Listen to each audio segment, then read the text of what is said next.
I get millions of views per month. How do I come up with the ideas for my videos? And that's a question I get quite often, so I thought I'd address that today. I primarily do reels and shorts. If someone was to go to my channels or my pages and look at my long play videos, they'd be like, oh, well, I got 30 views. How is he telling me what to do? It's kind of crazy. I love doing long plays as well, but I am more into that shorts and reels. That's where I make money off Facebook. I make money off of TikTok. I make money off these social media platforms. And that is all because of my shorts and reels. So I thought I would talk about that today. Now, there is great stuff you can do for businesses. I can kind of talk about that at the end. There's some easy content there. But I want to talk about more about, the stuff that I have that really connects and where do I come up with it. First of all, backstory about me. I am a writer, a director, a producer, an actor. I've directed and distributed movies around the world. Been very blessed to be able to have that happen. So I always have a little bit of a creative slant on everything that I see. But I do believe, whether you're creative or not creative, I think you have a running dialogue in your head that is happening all the time. Everything you see, people doing something stupid, people doing something smart, people doing things the way you think they should be doing it instead of the way they're doing it, all these different things. I think we all have that running dialogue. Now, me personally, my running dialogue comes from more of a comedy standpoint, humor, funny, but I have it all the time. It just never stops. I think everybody does. If you don't have running dialogue, it's just because you need to probably either turn up the volume and listen for just a second. And what I mean by running dialogue is you just look at something and then your brain just, whether you verbalize or whether you see it in words or just how you act it out, your brain is thinking about that situation. That is the key, I believe, to effective, powerful, and connective shorts and reels. Now, it could be for long play videos too, but that's a different audience. That's a different group of people that are looking at long plays. It's a little bit of a harder nut to crack. But on the reels, we're talking about 3 seconds, 8 seconds, 15 seconds. Even TikTok's trying to go over a minute. I've done really well in some videos over a minute, but they're tough. I remember when I was like, how do I make a video less than a minute? This is crazy when I was doing long play videos. And now I'm like, man, how do I get a video over 15 seconds? That's crazy. So it's kind of a different mindset. But here's what you need to do. Listen to the running dialogue in your head. And think about it. So you walk into a store. I walked into a store. I tell this story all the time. And I wish I had the video or the picture to show. It would make more sense. But it was a sporting goods store, and there was beef jerky hanging there. And it was like hot, medium hot, whatever. And I'm like, I love beef jerky. So I grabbed that beef jerky, and I was walking across the store to go pay for it. And I started feeling that beef jerky, and I'm like, that's the weirdest feeling beef jerky. It's like super fluffy. And I went back. And it's thermal underwear. It wasn't beef jerky, but it is packaged just like beef jerky, which was weird. But anyway, so I just filmed that because that caught my attention. I thought that was funny. And I posted it and I was like, hey, I really thought this was beef jerky. And of course, people start interacting with that. Well, like, what was it? I thought it was too. You're kidding. It's thermal underwear. That's crazy. And the more people view, the more people, that starts to push the views up. So show us how you see the world. Show us the things that capture your attention. If you're walking along and you're like, that's funny, go, oh, film that. Doesn't have to be long. 5 seconds, 8 seconds, just film that.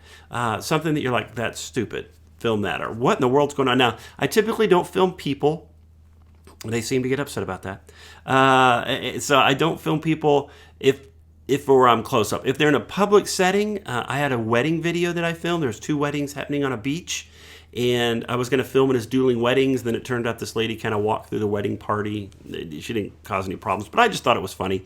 And, that's got, 7, 8, 9 million views across all the platforms, something crazy like that. Made quite a bit of money on that one. So, but I just saw that and thought that was interesting. So in that case, I filmed it because it was a public situation. I filmed a lightning strike at a soccer game. That did extremely well. Millions and millions of views there. You don't always going to be able to walk across a lightning strike. Well, hopefully not.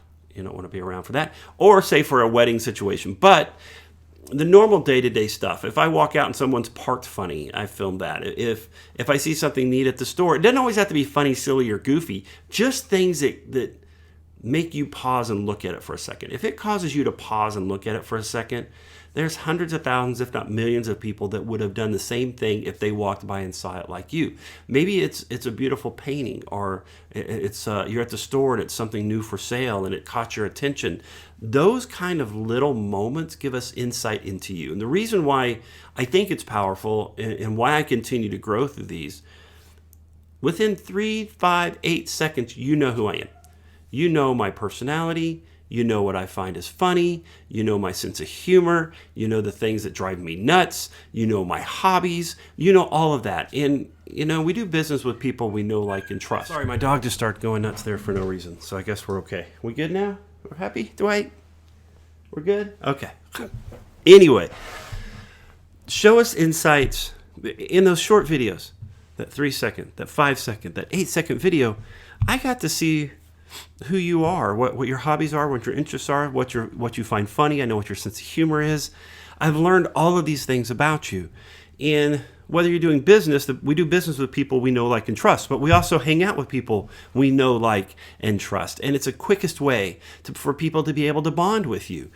On my long play videos, I'm Corey at Random. My videos are so random because that's how my brain is. Like, it's just random.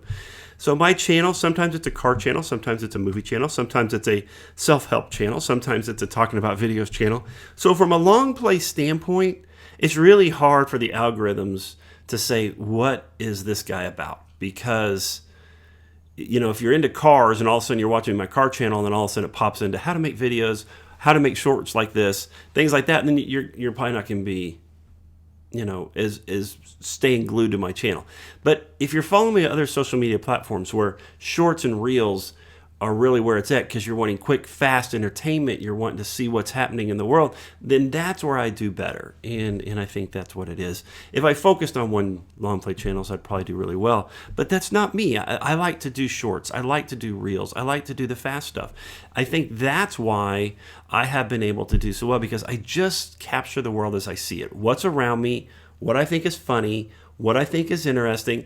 And have you ever just have like a movie scene in your head that's not even from a movie? It's just you act it out in your head for whatever reason, or you have a conversation, you're rehearsing a conversation you're going to have with someone, you're going to have a tough conversation today, so you like rehearse it in your head. Well, those would be funny skits. I do the one, my wife's not going to be in videos with me, that's not her thing, so I put the blue towel on my head to portray my wife when I want to do a husband and wife skit, and so I do those. So, and those do really well too. They can be sometimes embarrassing, but I do those as well. So those great things that are happening in your head, share that with the world. Now, remember, once you put it out there, it's out there. So you control the narrative and you control your image and your PR person and what you want to share. But I think those are vital, and I love those because I have started to follow and eventually met and become friends with a lot of people who put out some video content that is just hilarious. And we share that same sense of humor. I would have never found them. I would have never found them if it hadn't been for social media and doing shorts and reels. Now, real quick, I said about business. If you're trying to do content for a business, trying to build your business, I do believe it's important to do content that shows us who you are as a person. We do business with people we know, like, and trust. So if I share the same hobbies with you and you love dogs and I love dogs and all those kind of things, then we're going to bond, and I think that's important. But one thing you can do really quick and easily for content is, if you're in business, if you're a business owner, whatever you do, people have asked you questions. Clients have asked you questions. How do I this? Does it help with this? What if I need this? What do I do for this? Get you a book, a journal, and just write all that down.